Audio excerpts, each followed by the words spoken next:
Even the Republican platform has criticized the lack of leadership in Mr. Ford, and they've criticized the foreign policy of this administration. This is one instance where I agree with the Republican platform. I might say this in closing, and that is that as far as foreign policy goes, Mr. Kissinger has been the president of his country. Mr. Ford has shown an absence of leadership. President Carter tells us with some satisfaction that his party has finally returned to where he left off in 1981. Does anyone remember the Carter economic record? Inflation 13%, interest rates 21%. Jimmy Carter and Gerald Ford.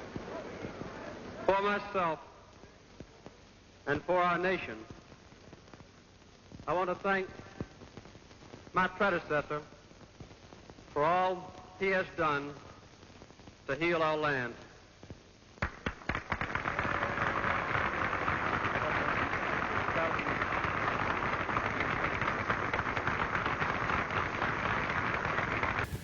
For myself and for our nation, I want to thank my predecessor for all he has done to heal our land.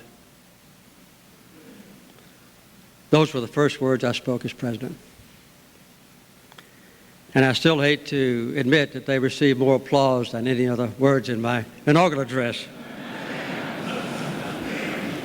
I'm looking forward to our reunion. We have much to catch up on.